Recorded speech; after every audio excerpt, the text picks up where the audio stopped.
Hello, in front of me I've got Opel Insignia. In this video I'll show you how to check engine oil level.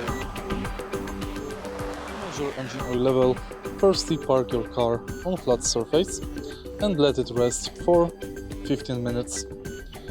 This will make oil go back to oil reservoir. Now, remove the dipstick, clean it and place it back.